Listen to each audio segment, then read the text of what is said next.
Jane Goodall को बचपन से ही जानवरों से प्यार था।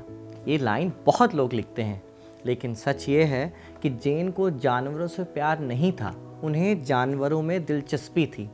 फ़र्क बड़ा है। प्यार में इंसान अपनी भावनाएं थोप देता है। जेन जानना चाहती थी कि सामने वाला क्या है, कैसे सोचता है, कैसे जीता है। जेन गुडॉल की कहानी किसी जंगल में शुरू नहीं होती। ये कहानी शुरू होती है एक ऐसे बच्चे से जिसे दुनिया बहुत जल्दी समझ में आने लगती है। 3 अप्रैल 1934 लंदन। ब्रिटेन उस वक्त खुद को सभ्यता का केंद्र मानता था, लेकिन उसी सभ्य दुनिया में इंसान जानवरों से अलग, ऊपर और बेहतर होने का दावा कर रहा था। उसी दावे के बीच एक बच्ची पैदा हुई, वलेरी जेन मॉरिस गुडॉल, जो आगे जाकर जानवरों और प्रकृति से इंसानी प्रेम की दास्तान लिखने वाली थी। आज इस वीडियो में हम जेन गुडॉल की कहानी जानेंगे। नमस्ते, मेरा नाम साजिद है और आप खबर गांव देख रहे हैं। ब्रिटेन में जेन गुडॉल के जन्म के कुछ समय बाद ही उनका परिवार शहर के बाहर एक घर में रहने चला गया। वहाँ जेन अपना समय अपनी नैनी और अपने बुल टेरियर कुत्ते, जिसका नाम पैगी था, उसके साथ बिताया करती थी। 4 बरस की उम्र में वो किस्सा हुआ जिसे जेन बार बार याद करती हैं। एक दिन वो अचानक घर से गायब हो गई। माँ ने उनके कमरे का दरवाज़ा खोला, जेन नहीं थी। पड़ोसी बुलाए गए। लोग सोचने लगे कि बच्ची कहीं खो गई है, लेकिन माँ घबराई नहीं। उन्होंने कहा जेन कहीं आसपास ही होगी।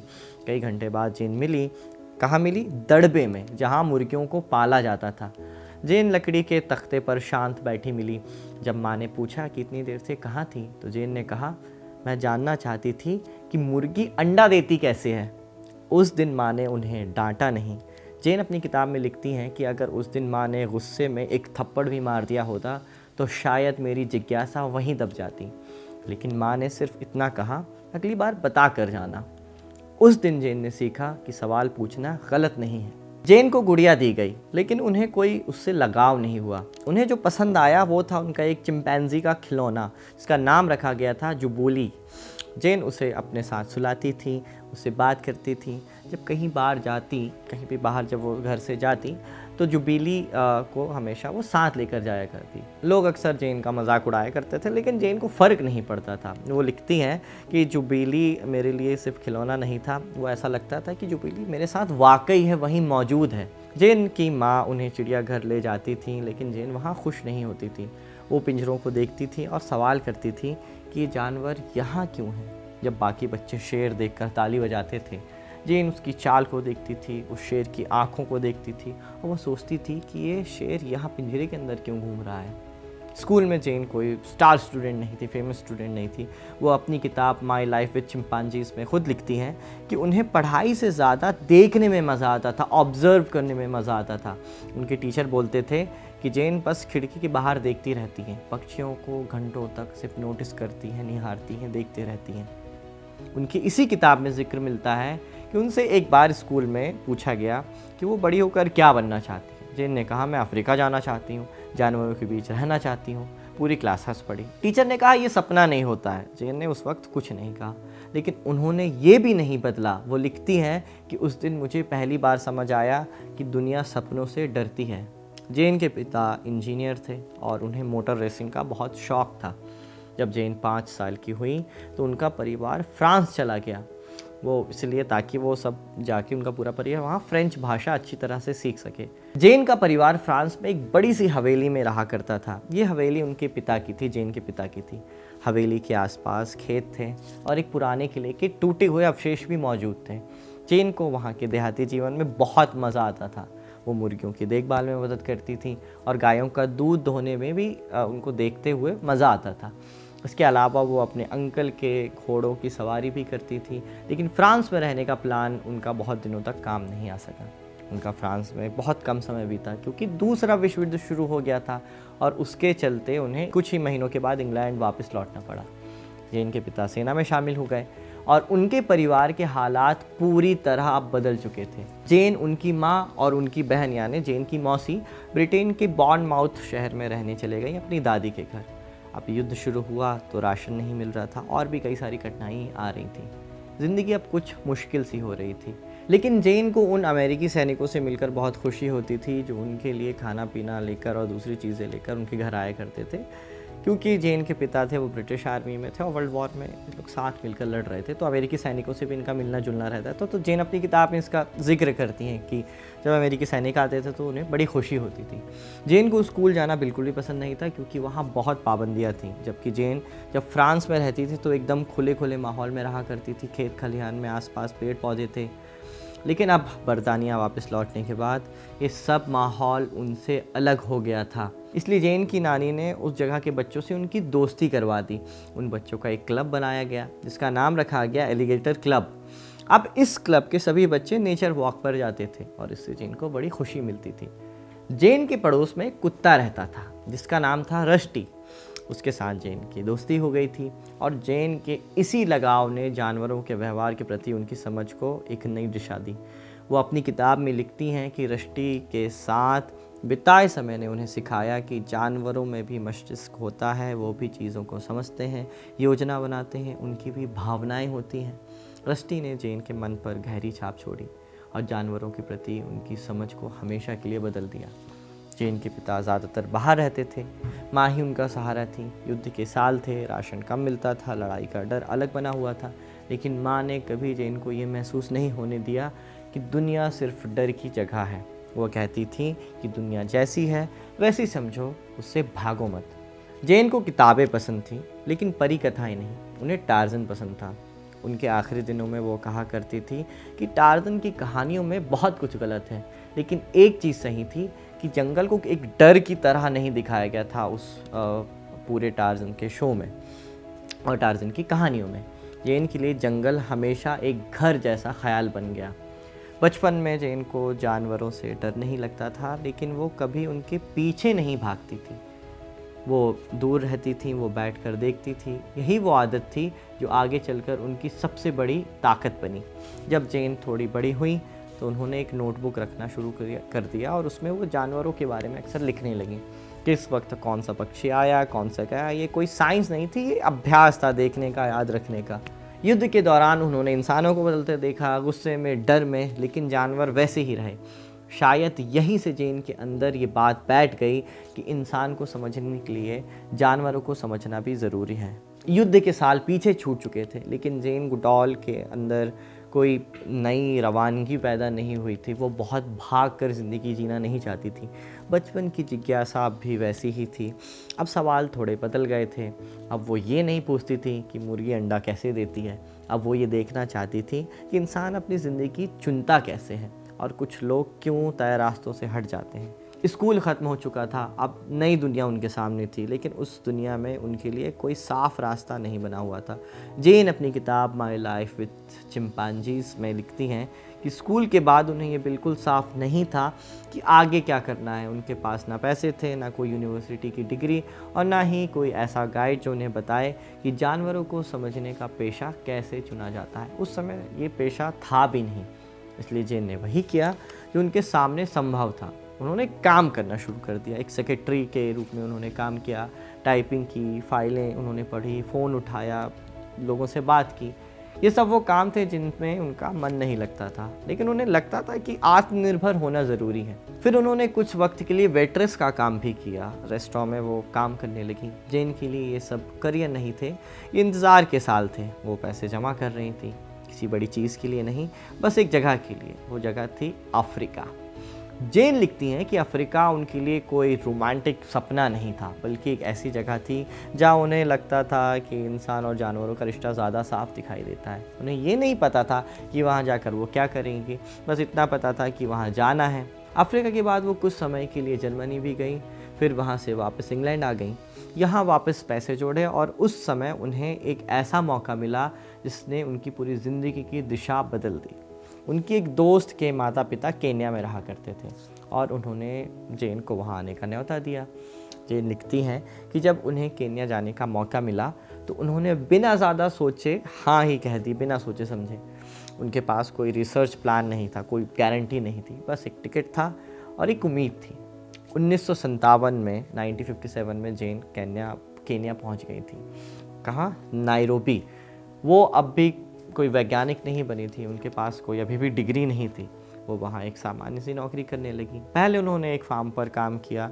इसी शहर में उनकी मुलाकात एक ऐसे आदमी से हुई जिसने उनके जीवन को एक नई पहचान दी। उस शख्स का नाम था लुई लिकी, जो पेशे से एक पेलियो एंथ्रोपोलॉजिस्ट थे, इंसानी विकास को समझने वाला एक ज़िद्दी आदमी जो जानवरों पर भी रिसर्च करता था। लिकी को जेन में कुछ अलग दिखा। वो ये नहीं देख रहे थे कि जेन ने क्या पढ़ा, वो ये देख रहे थे कि जेन ने कैसे देखा, वो देखती कैसी हैं, कैसे चुप रहती हैं, कैसे ऑब्जर्व करती हैं, निष्कर्ष में बहुत जल्दी नहीं पहुंचती हैं। वो जेन अपनी किताब में लिखती हैं कि लिकी से पहली मुलाकात में उन्होंने महसूस किया कि आदमी सवालों से डरता नहीं है, और शायद इसी वजह से दोनों की दोस्ती हुई। उन्होंने जेन को अपने साथ काम पर रख लिया, पहले असिस्टेंट के तौर पर, और फिर फील्ड वर्क में भी वो दोनों साथ जाने लगे। यहाँ से जेन का करियर किसी सीढ़ी की तरह ऊपर नहीं गया। ये एक जंगल के रास्ते जैसा था, घुमावदार, धीमा, कई बार अकेला भी। फिर लिकी ने जेन को तंजानिया के गोम्बे स्ट्रीम नेशनल पार्क में भेजने का फैसला किया, चिंपांजियों को देखने के लिए। जेन लिखती हैं कि जब वो गोम्बे पहुंची तो उन्हें लगा कि अब कुछ फिर से शुरू हो गया है। चिंपैंजी उनसे डरते थे, भाग जाते थे। कई दिन ऐसे बीतते थे जब उन्हें कुछ दिखाई ही नहीं देता था। लेकिन जेन के लिए ये असफलता नहीं थी, ये एक प्रक्रिया थी। वो घंटों बैठे रहती, बिना आवाज़ किए, बिना हरकत किए। धीरे धीरे चिंपैंजी उनकी मौजूदगी के आदी होने लगे। जेन ने उन्हें इंसान नहीं बनाया, लेकिन मशीन भी नहीं समझा। उन्होंने बस देखा कि किस वक्त कौन आता है, कौन किसके साथ बैठता है, कौन किससे दूर रहता है। उन्होंने पहली बार चिंपांजियों को औजारों का इस्तेमाल करते देखा। टहनी से दीमक निकालना, ये उस समय साइंस की दुनिया के लिए एक झटका था, क्योंकि माना जाता था कि औजार तो सिर्फ इंसान बनाता है। लेकिन जेन के लिए ये कोई क्रांति नहीं थी, उनके लिए ये एक बस ऑब्जर्वेशन मात्र था। उन्होंने बस इसे नोट कर लिया, लिखा, बिना किसी बड़े शब्दों के। इसी काम के दौरान जेन को एक बात समझ में आई कि अगर उन्हें साइंस की दुनिया में सुना जाना है तो उन्हें पढ़ाई करनी पड़ेगी, डिग्री लेनी पड़ेगी। ये ज़रूरत थी, सपना नहीं था। इसीलिए जेन कैम्ब्रिज यूनिवर्सिटी पहुंच गई पीएचडी करने। लेकिन कैम्ब्रिज का रास्ता आसान नहीं था। यहाँ उन्हें कई बार ये महसूस कराया गया कि वो यहाँ फिट नहीं है। उनसे कहा गया कि जानवरों को आप नाम नहीं दे सकते, भावनाओं की बात नहीं की जा सकती। लेकिन जेन ने अपने अनुभव छोड़े नहीं। उन्होंने भाषा बदली, लेकिन देखने का तरीका वैसा का वैसा ही रहा। कैम्ब्रिज से निकलते समय जेन गुडॉल के हाथ में एक डिग्री थी, लेकिन उनके भीतर कोई जीत का भाव नहीं था कि कुछ बहुत बड़ा कर लिया है। वो फिर अफ्रीका वापस चली आई। जेन अपनी किताब में लिखती हैं कि चिंपैंजियों के साथ समय बिताने के दौरान उन्होंने सबसे पहले वो बात सीखी कि हर चिंपैंजी एक जैसा नहीं होता। हर एक का स्वभाव अलग होता है। कोई आक्रामक होता है, कोई शांत होता है, कोई जिज्ञासु होता है, कोई दूरी बनाकर रखता है। ये बात उस दौर के साइंस के लिए असहज थी, क्योंकि जानवरों को तो हमेशा एक जैसी प्रवृत्ति का माना जाता था। जेन ने चिंपैंजियों को नाम दिए। ये छोटी सी बात आज अब सामान्य लगती है, लेकिन उस समय इसे बहुत बड़ी गलती माना जाता था। कहा गया कि इससे रिसर्च में भावनाएं जुड़ जाएंगी। लेकिन जेन का तर्क सीधा था, अगर किसी का व्यवहार समझना है तो उसे पहचानना पड़ेगा, नंबर से नहीं, मौजूदगी से। उनकी सबसे मशहूर खोज औजारों को लेकर थी, जिसका छोटा सा जिक्र भी हमने थोड़ी देर पहले किया। जेन लिखती हैं अपनी किताब में, एक बड़ा चैप्टर है इसका, वो लिखती हैं कि एक दिन उन्होंने देखा कि एक चिंपैंजी टहनी तोड़कर उसे दीमक के टीले में डाल रहा है और फिर उस टहनी से दीमक निकाल कर खा रहा है। ये कोई खेल नहीं था, ये सोच समझकर किया गया काम था। ये खोज इतनी बड़ी थी कि जब लुई लिकी को इसकी जानकारी दी गई तो उन्होंने कहा था कि अब हमें या तो औजारों की परिभाषा बदलनी होगी या इंसानों की, क्योंकि तब माना जाता था कि औजार बनाना सिर्फ इंसान की पहचान है, ये सिर्फ वही कर सकते हैं। जेन की इस एक ऑब्जर्वेशन ने इंसान और जानवरों के बीच खींची गई मोटी रेखा को धुंधला कर दिया। लेकिन ये सिर्फ औजारों की बात नहीं थी। जेन ने चिंपैंजियों के सामाजिक रिश्तों को भी देखा, दोस्ती, सत्ता, माँ और बच्चे का रिश्ता, उनका प्रेम, फिर शोक, गुस्सा, माफ़ी। ये सब वो शब्द थे जिन्हें जानवरों के साथ जोड़ना उस समय लगभग पाप माना जाता था। जेन अपनी किताब में लिखती है कि उन्होंने देखा कि एक माँ चिंपैंजी अपने बच्चों की मौत के बाद कई दिनों तक उसके शव के पास बैठी रही। ये दृश्य उनके लिए बेहद भारी था, लेकिन उन्होंने इसे नज़रअंदाज नहीं किया। उन्होंने इसे भी लिखा, बिना इसे साबित करने की जल्दी के, बस बताने के लिए कि ये भी हुआ था, ये भी एक चीज़ हुई थी। धीरे धीरे जेन की रिसर्च के बारे में बातें बाहर आने लगीं। पहले साइंस जर्नल्स में, फिर अखबारों में, फिर डॉक्यूमेंट्रीज़ में, फिर नेशनल ज्योग्राफिक ने जेन के काम को दुनिया के सामने लाने में भी बहुत बड़ी भूमिका निभाई। कैमरे पहली बार बॉम्बे पहुँचे और दुनिया ने पहली बार चिंपैंजियों को इस तरह देखा जैसे उन्हें जेन देखा करती थी। ये सब अचानक नहीं हुआ था। जेन का करियर कोई रॉकेट नहीं था जो सीधे ऊपर चला गया था। उन्हें लगातार आलोचना झेलनी पड़ी। कहा गया कि वो बहुत ज़्यादा भावुक हैं, कहा गया कि वो जानवरों को इंसान बना रही हैं, ये भी कहा गया कि उनका तरीका जो है वो वैज्ञानिक नहीं है। जेन लिखती हैं कि कई बार उन्हें लगता था कि शायद वो अकेली पड़ जाएंगी, लेकिन उन्होंने पीछे हटना नहीं चुना। उन्होंने अपनी भाषा को थोड़ा बदला।